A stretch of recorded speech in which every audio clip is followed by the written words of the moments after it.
Baik, puji nama Tuhan. Mari kita bersatu dalam doa. Tuhan Allah Bapa kami di surga, kami bersyukur untuk kasih setiamu, kebaikanmu, untuk kehadiranmu dan penyertaanmu yang tidak pernah beranjak atas hidup kami.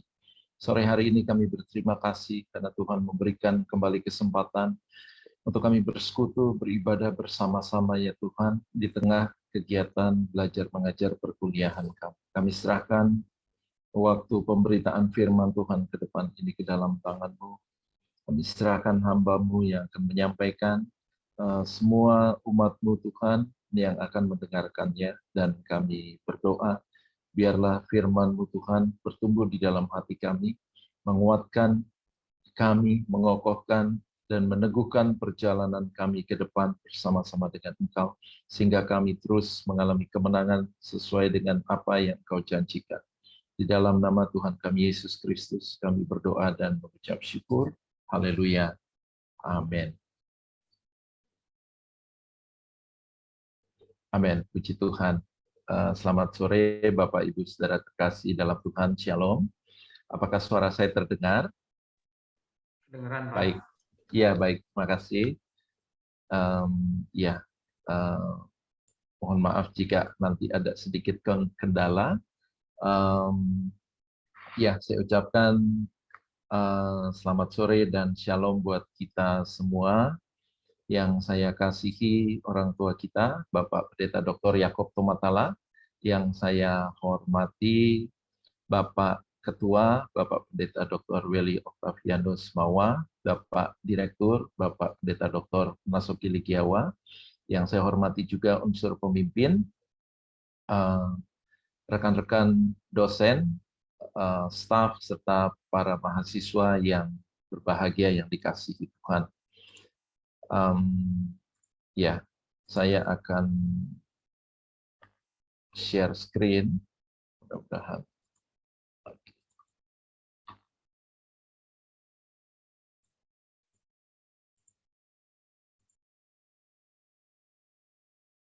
Baik, apakah screen saya boleh terlihat dengan baik?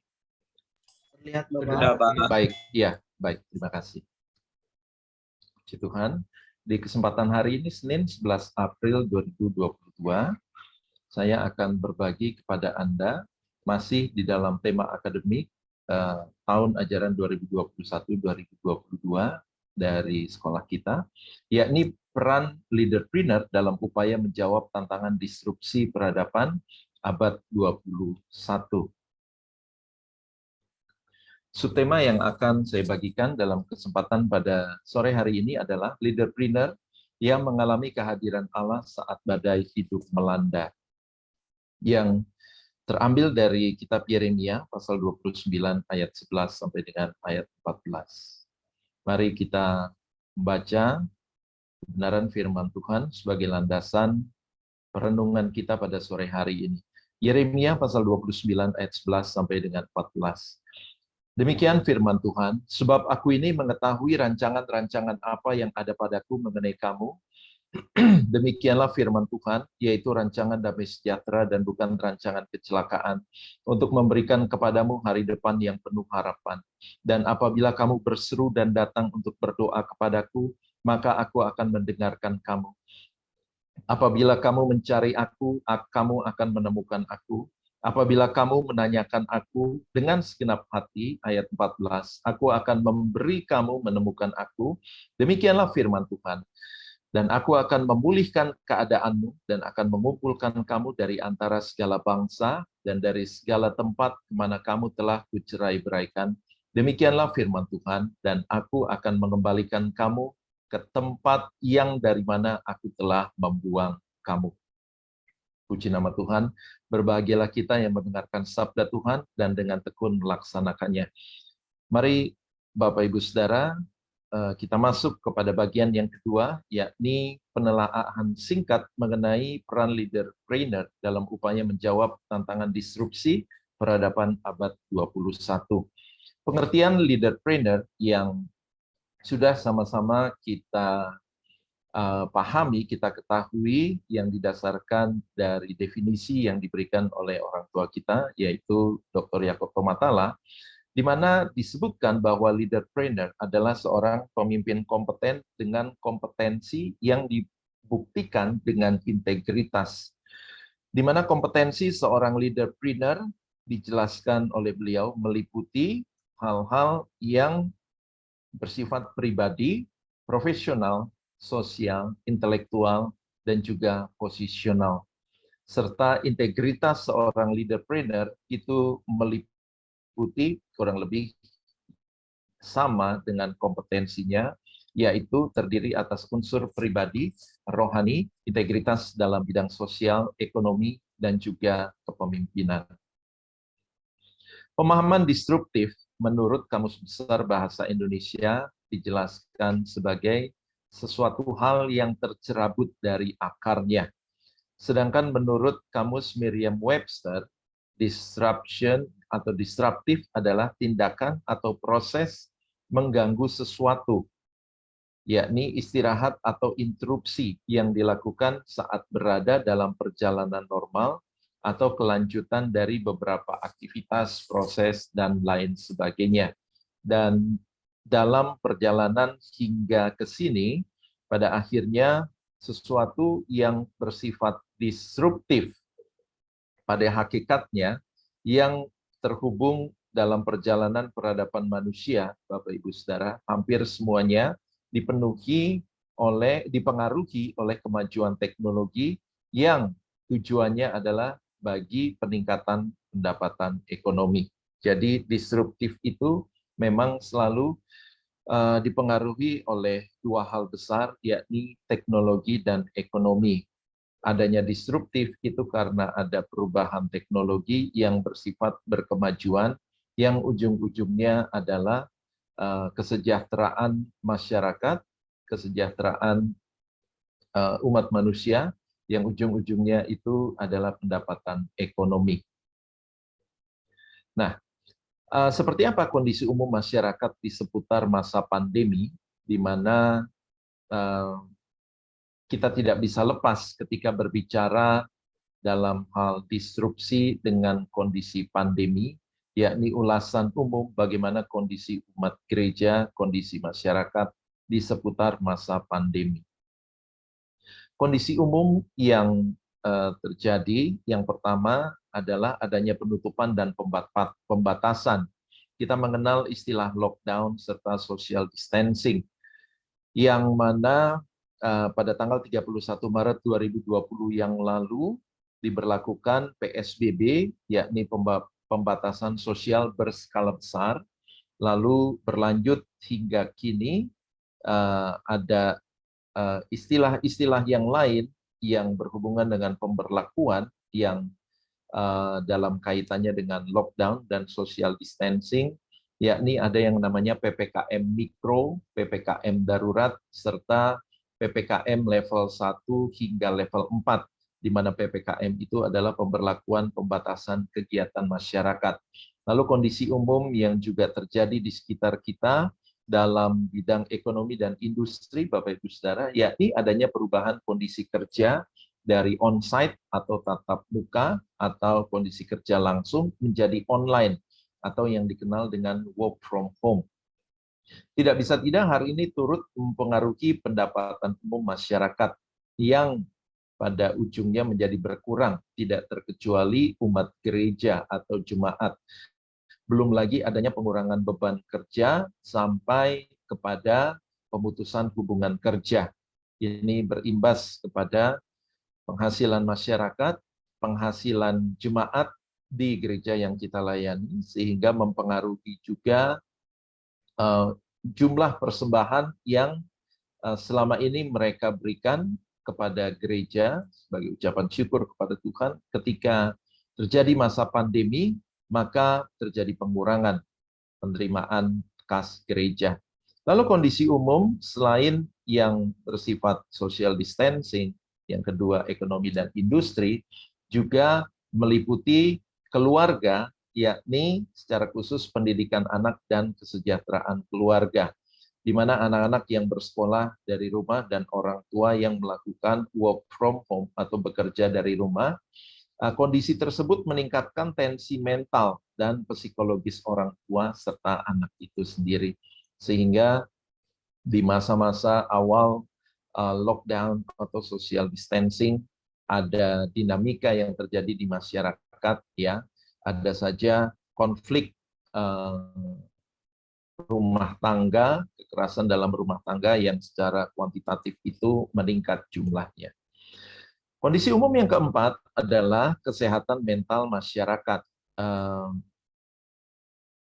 Diambil dari survei Meter Indonesia, di situ disebutkan bahwa tingkat kecemasan dan depresi penduduk Indonesia pada masa pandemi COVID di akhir Mei 2020, sekitar 2 tahun yang lalu, berada dalam kategori tinggi, yakni 55% mengalami gangguan kecemasan dan 58% mengalami gangguan depresi. Penduduk yang rentan akan kecemasan dan depresi, di situ disebutkan terdiri atas perempuan, lalu penduduk usia muda di rentang usia 20 hingga 30 tahun, lalu penduduk dengan pendidikan rendah, SMA atau kurang dari itu, penduduk yang mengalami PHK, dirumahkan atau yang menganggur, dan atau penurunan pendapatan, dan penduduk yang berlokasi di wilayah dengan kasus COVID-19 yang tinggi. Jadi hal-hal yang terjadi secara eksternal sedemikian rupa mempengaruhi kesehatan mental masyarakat. Nah, oleh karena adanya kondisi seperti itu, Bapak Ibu Saudara, oleh karena adanya pandemi, lalu adanya disruptif, maka tidak bisa tidak kita mengalami dampak, kita mengalami sedikit banyak terpengaruh kehidupannya, dan itu bisa disebut sebagai badai hidup di dalam kehidupan orang-orang percaya. Tetapi dalam kesempatan pada sore hari ini, saya akan berbagi kepada Anda untuk kita merenungkan di tengah-tengah badai hidup yang kita alami. Tuhan tetap hadir, Tuhan tetap memberikan pengharapan kepada kita. Sehingga saya mau mengajak Bapak Ibu Saudara untuk menyadari, memandang kepada Tuhan Allah, dan mengimani pemeliharaannya yang kekal di tengah badai hidup yang menerpa. Bagaimana upaya untuk tetap mengalami kehadiran Allah di tengah badai hidup. Meskipun sudah 2 tahun pandemi ini berlalu, dan nampaknya keadaan akhir-akhir ini memperlihatkan kepada kita seperti segala sesuatunya sudah mulai berjalan normal. Kemacetan mulai terjadi di mana-mana, lalu adanya penumpukan massa itu juga sudah terjadi di mana-mana, di berbagai moda transportasi itu juga terjadi.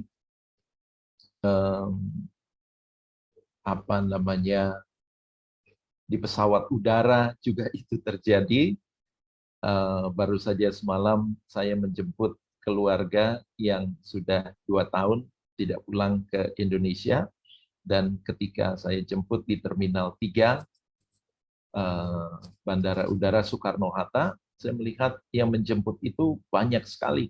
Berarti yang dijemput itu juga banyak, dan ternyata memang benar dari keluarga yang kami jemput, ia menyebutkan bahwa antrian di counter check out imigrasi itu sampai berdesak-desakan dan sampai dorong-dorongan, dan mereka tidak lagi mengenakan masker, Bapak Ibu Saudara. Jadi seolah-olah kita sudah hidup lupa, ya, bahwa meskipun di beberapa bagian negara sudah tidak lagi pandemi statusnya, sudah lagi endemi, tapi ya artinya sebetulnya virus itu masih ada di tengah-tengah kita, ya. Tapi kita melihat, saya secara pribadi melihat bahwa nampaknya orang sudah menganggap kehidupan kita berjalan normal. Nah, jangan sampai terjadi ledakan di kemudian hari yang mengakibatkan kita kembali masuk di dalam masa lockdown. Tapi apapun itu, apapun nanti yang akan terjadi, saya rindu untuk kita melihat bagaimana Tuhan tetap hadir di tengah-tengah badai hidup yang kita alami. Apa saja badai hidup yang kita alami dan bagaimana tanda kehadiran Allah? Yang pertama adalah kehadiran Allah Sang Pencipta dan Allah Sang Damai Sejahtera di tengah kekacauan kita. Fakta natural yang terjadi, yang kita lihat, keadaan kita dan sekeliling kita kacau, serta sulit dikontrol. Itu yang terjadi saat kita merasa adanya kekacauan di tengah-tengah kita.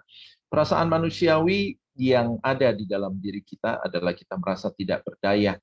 Akan tetapi kita tidak boleh tinggal diam di situ, kita harus bertindak di dalam iman, sehingga sikap hati dan tindakan iman yang harus kita lakukan adalah yang pertama menyadari akan kehadiran Allah di dalam otoritas dan kedaulatannya. Yang kedua, memfokuskan perhatian bahwa Tuhan adalah pencipta segala sesuatu. Yang ketiga, dengan beriman dan percaya, menerima damai sejahtera Tuhan yang tersedia atas kita, dan damai sejahtera itu adalah damai sejahtera yang melampaui akal, damai sejahtera yang melampaui rasio, damai sejahtera yang melampaui segala sesuatu yang kita pikirkan itu adalah baik adanya, tetapi pikiran yang kita kerahkan untuk memecahkan kekacauan yang kita hadapi secara pribadi atau mungkin keluarga atau bahkan mungkin di level organisasi di mana kita ada, entah itu organisasi dalam pekerjaan atau organisasi di dalam pelayanan. Bapak Ibu Saudara terkasih dalam Tuhan, ada damai sejahtera Tuhan yang tersedia, yang damai sejahtera itu melampaui segala akal.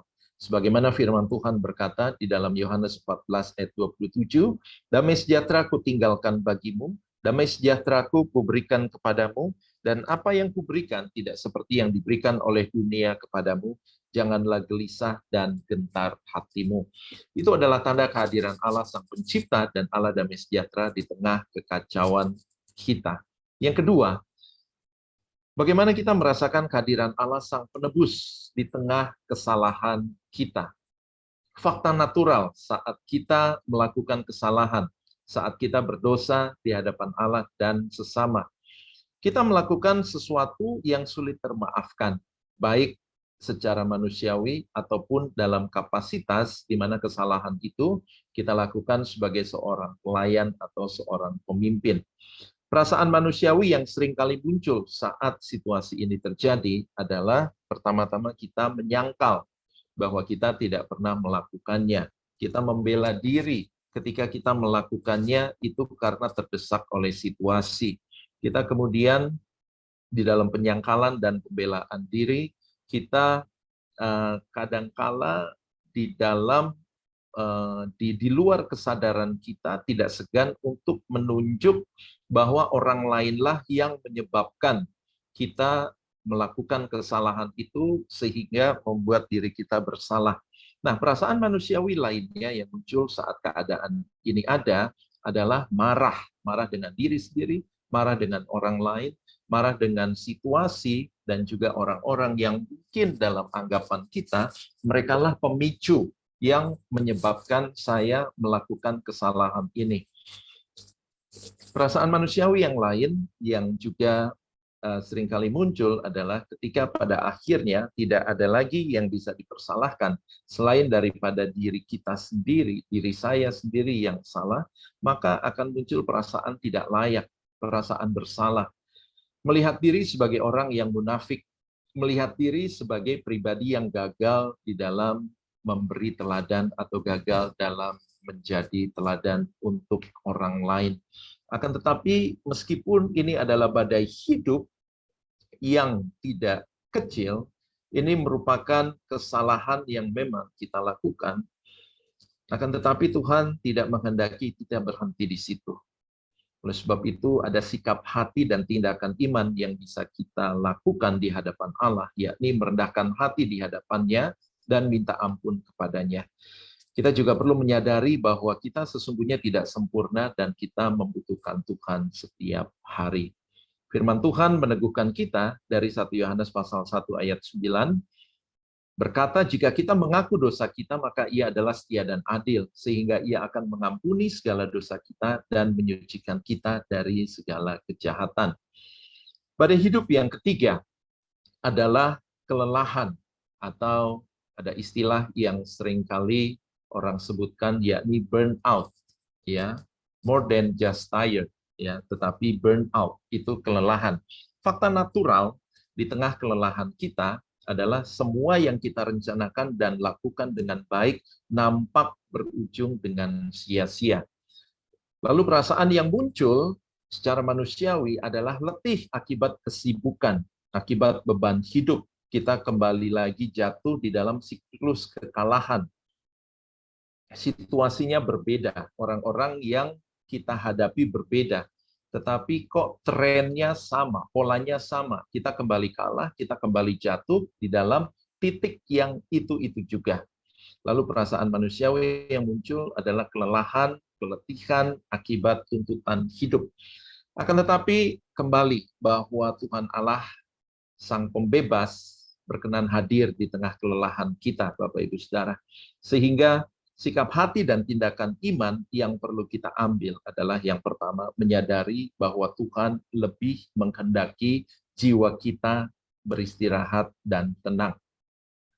Tentu bukan yang dimaksud beristirahat selama-lamanya, ya, jika belum waktu Tuhan. Akan tetapi yang dimaksud itu adalah kita mengalami rest di dalam jiwa kita.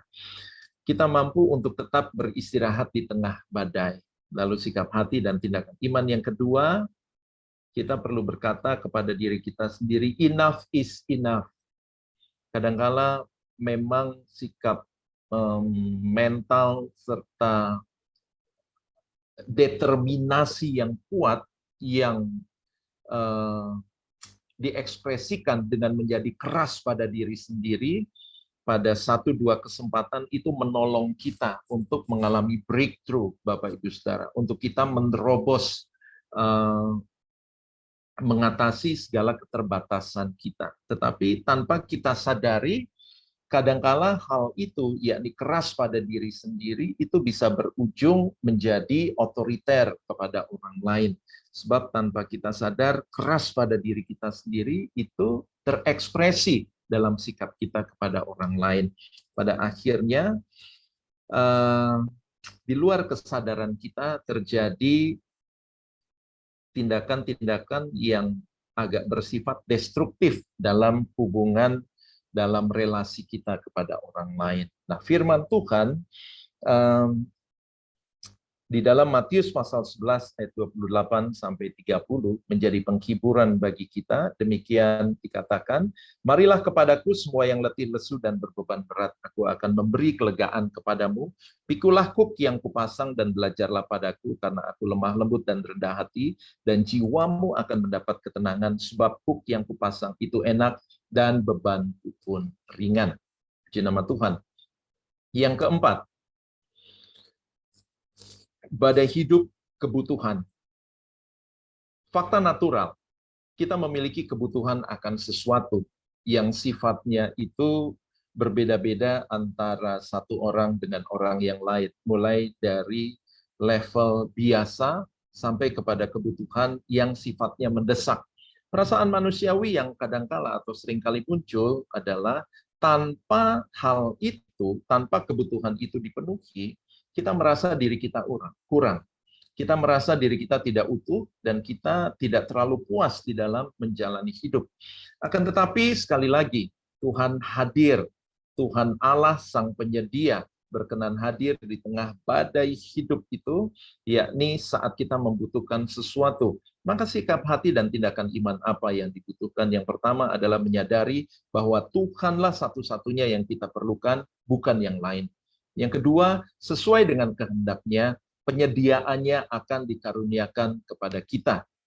Yang ketiga, mengucap syukurlah dalam segala hal. Mengapa? Karena di dalam Kristus kita menjadi pribadi yang utuh. Hal ini diteguhkan oleh firman Tuhan yang terambil dari Injil Yohanes pasal 4 ayat 10 dari versi bahasa Indonesia sehari-hari yang mengatakan, Sekiranya engkau tahu pemberian Allah dan siapa yang minta minum kepadamu, pasti engkau sendiri yang minta minum kepadanya, dan ia akan memberi kepadamu air hidup. Jadi, di antara semua kebutuhan hidup, di antara semua hal-hal di dalam hidup yang kita perlukan, sesungguhnya hanya ada satu pribadi yang utmost, yang paling, the most ultimate, yang paling kita butuhkan, yaitu pribadi Yesus Kristus sendiri. Sehingga sekiranya hal yang sangat urgent yang kita butuhkan, itu mungkin jika sampai pada hari ini, Bapak Ibu Saudara masih belum menerimanya, jangan berkecil hati. Sebab Anda dan saya menerima yang paling dibutuhkan oleh jiwa kita, yaitu Yesus Kristus, Anak Allah yang hidup. Badai hidup yang kelima adalah pergumulan. Pergumulan apapun yang kita sedang hadapi. Fakta natural saat pergumulan itu terjadi adalah ada situasi tertentu yang membuat Anda dan saya terpojok, di mana semua yang kita rencanakan, yang kita siapkan, dan kita harapkan, itu membuat kita pada akhirnya tidak berdaya. Dan semua yang kita rencanakan, kita siapkan, kita harapkan, tidak bisa menolong. Entah itu pengetahuan, entah itu skill, keterampilan, entah itu relasi-relasi. Ada kalanya hal-hal tersebut tidak mampu, tidak berdaya untuk menolong kita saat kita terpojok. Perasaan manusiawi yang kadang-kala muncul, kita merasa terdesak, kita merasa kalah, kita merasa gagal, dan kita berpikir bahwa that's it, I am finished today. Saya tidak punya hari depan yang baik. Tapi Tuhan tidak berdiam diri, Bapak Ibu Saudara. Tuhan ada di tengah-tengah kita dan Dia hadir. Oleh sebab itu, sikap hati dan tindakan iman yang harus kita lakukan sebagai respon dari kehadiran Allah di tengah badai hidup pergumulan kita adalah kita perlu merendahkan hati dan mohon ampun. Jika mungkin sebelumnya kita merasa diri kita, hidup kita aman oleh karena kita berharap pada sesuatu yang bukan Allah. Tetapi ternyata pada akhirnya sesuatu yang kita harapkan itu membuka kesadaran kita, itu bukanlah Allah. Itu bukan berasal dari Allah. Dan Tuhan mau untuk kita tidak menduakan Dia. Ya, jika hal itu terjadi, tidak ada jalan lain. Kita perlu merendahkan hati dan mohon ampun kepada Tuhan dan kembali menyelaraskan hidup kita untuk menjadikan Tuhan sebagai satu-satunya penolong dan pembela kita. Yang selanjutnya kita perlu berharap dan bergantung penuh kepada Tuhan yang membela hidup kita. Sebagaimana kitab Mazmur nomor 2 pasal 23 nomor 4 di sini dikatakan, sekalipun aku berjalan dalam lembah kekelaman, aku tidak takut bahaya, sebab engkau besertaku, gadamu dan tongkatmu itulah yang menghibur aku. Badai hidup yang keenam, Bapak Ibu Saudara, yang dikasihi Tuhan adalah kebingungan. Saat badai menerpa, seringkali atau tidak jarang kita merasa bingung. Fakta natural, ada saja situasi yang baru bagi kita, yang melampaui segala referensi yang kita tahu, segala referensi yang kita miliki, entah itu berupa pengetahuan, pengalaman, dan keahlian, serta referensi relasi lainnya.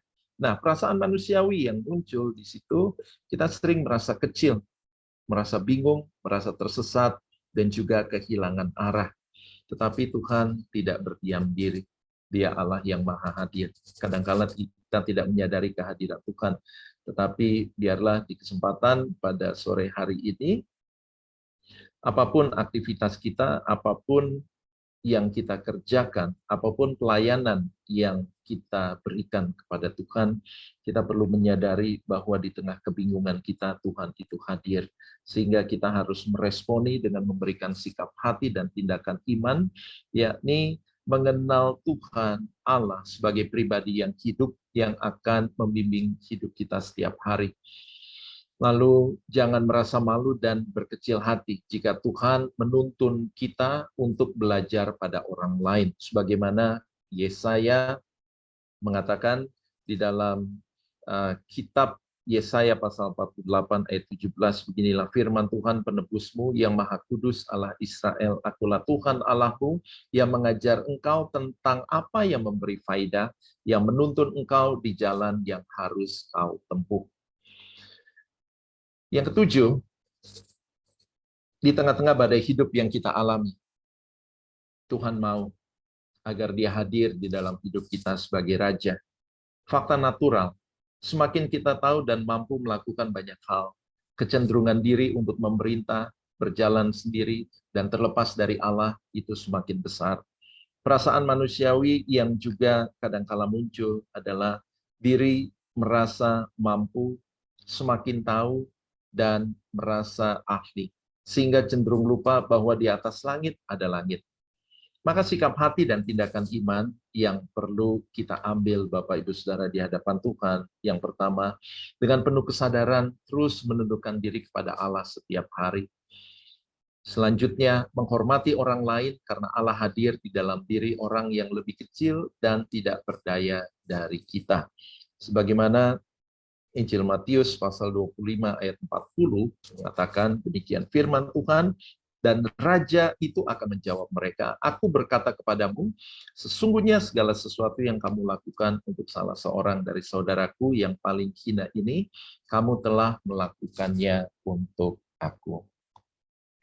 Sebagai kesimpulan dan penutup, bahwa sekaranglah waktunya bertindak dalam iman yang berkemenangan untuk mempercayai dan mengalami kehadiran Tuhan Allah di tengah badai hidup. Bahwa sungguhnya kita tidak pernah tahu akan hari esok, tetapi janji dan penyertaannya tidak akan beranjak sedetik pun dari hidup kita, maka terus alami kehadiran Allah di tengah badai hidup kita, bahwa Dia adalah Sang Pencipta yang akan membawa ketenangan di tengah kekacauan hidup kita. Dia adalah Tuhan Allah Sang Penebus, di mana Dia menghapus kesalahan dan hukuman, bahkan perasaan bersalah kita, dan kemudian menggantinya dengan kasih yang tidak bersyarat. Tuhan juga adalah Sang Pembebas, di mana Dia mendekap kita, membebaskan, dan memulihkan hidup kita secara utuh dan sempurna. Bahwa Tuhan juga adalah Sang Penyedia, di mana Dia menyediakan segala keperluan kita, bahkan sebelum kebutuhan itu datang. Allah Sang Pembela, di mana Tuhan berjalan di depan kita, Dia berdiri di sisi kita, Dia menutup barisan kita, dan Tuhan tidak akan pernah melupakan apalagi meninggalkan kita. Dia juga adalah Sang Pembimbing, di mana Tuhan adalah mentor, konselor, dan coach kita yang sejati. Dan Tuhan adalah Sang Raja, di mana Tuhan Allah menghendaki menjadi Raja yang berdaulat atas hidup kita. Apa yang saya saksikan di kesempatan pada sore hari ini, Bapak Ibu Saudara, saya pelajari, ada referensinya, ada bukunya. Ya, ini jika Allah ada di mana-mana, mengapa aku tak menemukannya? Yang ditulis oleh Kimberly Sadler.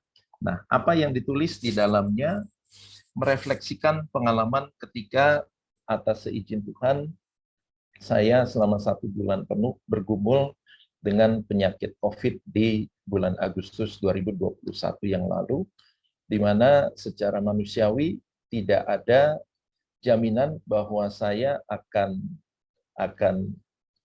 sembuh atau akan beristirahat dengan tenang. Oleh karena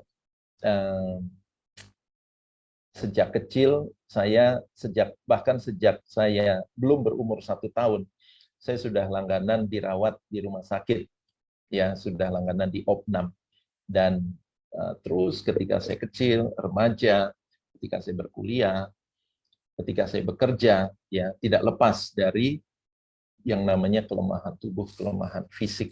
Yang sering saya alami itu sejak kecil itu adalah sakit tifus, ya sakit tifus itu ketika saya tadi saya sampaikan belum berusia 1 tahun itu sudah sering diopnam, ya sehingga ketika ada gejala-gejala yang saya alami di bulan Agustus itu, ya saya rasa ini mungkin tifus biasa begitu.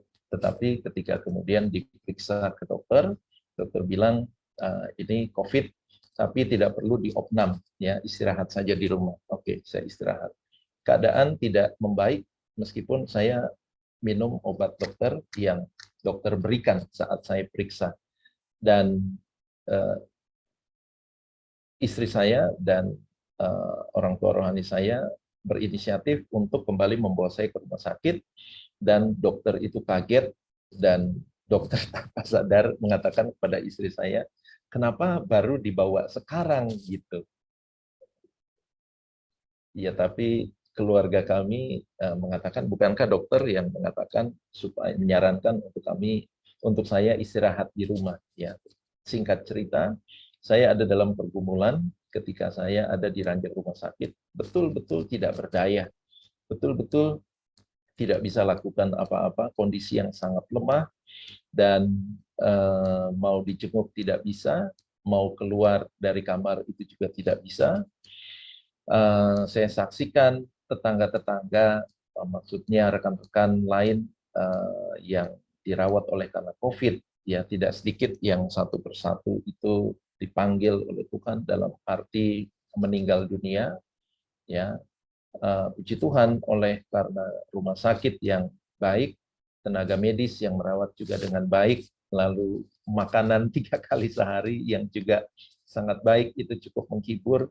Dan di tengah-tengah masa tidak berdaya itu, Tuhan memakai situasi itu, Bapak Ibu Saudara, untuk saya berdiam diri di hadapan Tuhan, untuk saya mengalami interupsi ilahi, untuk Tuhan intervensi di dalam pikiran, di dalam hati saya. Dan saya menyadari bahwa ke-7 poin ini mulai dari Allah Sang Pencipta, ya, Allah Sang Pencipta yang membawa ketenangan di tengah kekacauan hidup saya, sampai kepada Allah menghendaki menjadi raja yang berdaulat atas hidup saya. Terus terang, saya merasa itu atas kedaulatan, atas izin Tuhan, saya mengalami sakit COVID seperti itu. Bahkan sampai sekarang ada hal-hal imbas di mana saya tidak pernah mengalami gangguan pada jantung, lalu tidak pernah mengalami migrain, tidak pernah ada gangguan pada paru-paru. Ya, imbas daripada COVID itu saya masih alami sampai sekarang dan masih dalam perawatan. Akan tetapi di atas semuanya itu, saya mengucap syukur pada Tuhan bahwa betul yang dikatakan bahwa kita tidak tahu akan apa hari esok, tetapi yang kita tahu bahwa Tuhan menyertai hidup kita. Sebagai penutup, saya akan tutup dengan mengangkat pujian buat kita semua. Tak ku tahu kan hari esok, kiranya ini memberkati kita sekalian. Haleluya.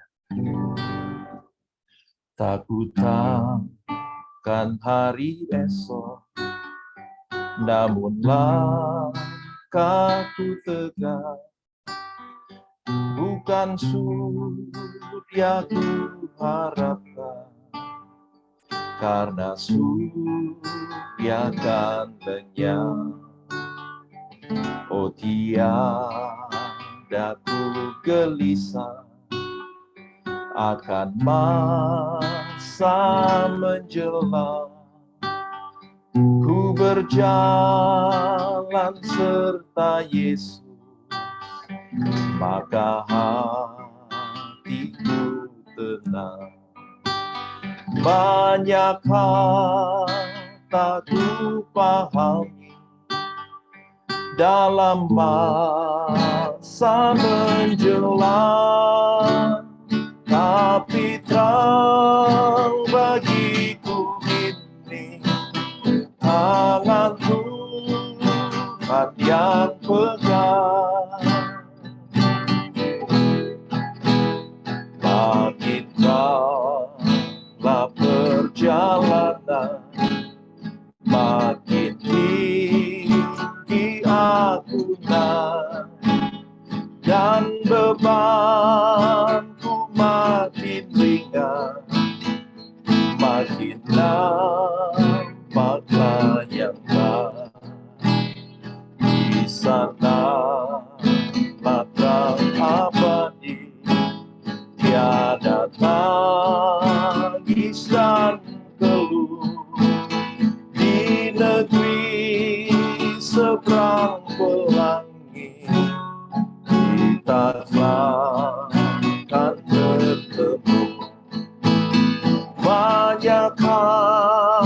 tak ku pahami dalam masa menjelang, tapi terang bagiku ini tangan Tuhan yang pegang.